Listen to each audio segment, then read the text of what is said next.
తిరుమలలో మరోసారి వన్యమృగాల సంచారం కలకలం రేపుతోంది. అలిపిరి కాలిబాట మార్గంలోని శ్రీ లక్ష్మీ నరసింహస్వామి ఆలయానికి సమీపంలో కెమెరాల్లో చిరుత, ఎలుగుబంటి కదలికలను గుర్తించారు.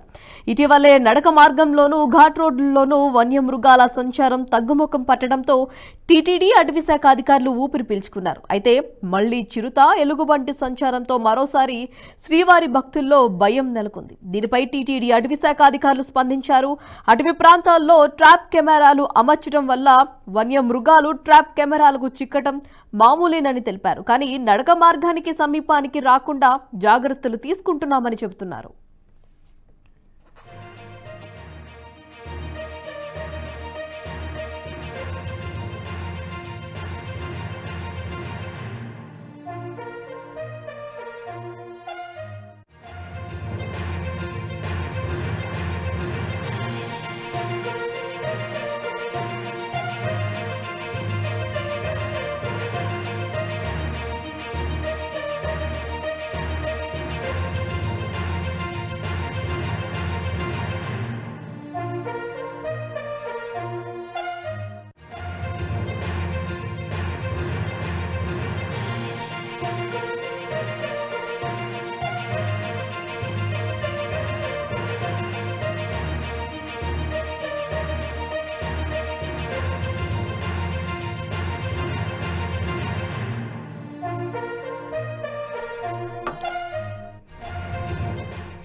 తిరుమలలో మరోసారి వన్యమృగాల సంచారం కలకలం రేపుతోంది. అలిపిరి కాలిబాట మార్గంలోని శ్రీ లక్ష్మీ నరసింహస్వామి ఆలయానికి సమీపంలో కెమెరాల్లో చిరుత, ఎలుగుబంటి కదలికను గుర్తించారు.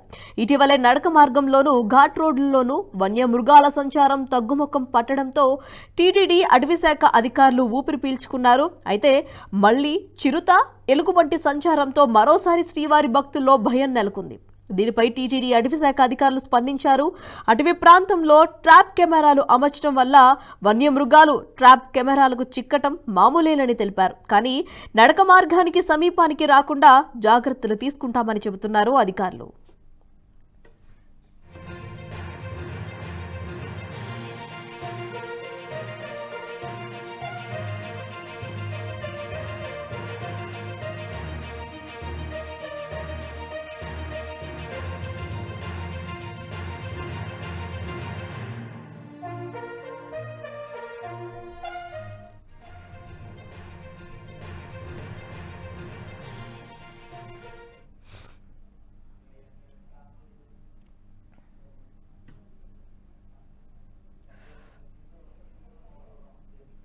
ఈ వీడియో మీకు నచ్చినట్టయితే లైక్ చేయండి, 10 మందికి షేర్ చేయండి. అలాగే కామెంట్ల రూపంలో మీ అభిప్రాయాలను మాతో పంచుకోండి. Nationalist hub group of channels ను సబ్స్క్రైబ్ చేసుకుని తెలుగునాట జాతీయవాద జర్నలిజాన్ని ప్రోత్సహించండి. ఈ వీడియో కింద ఉన్న బెల్ ఐకాన్ పై క్లిక్ చేయడం మర్చిపోవద్దు.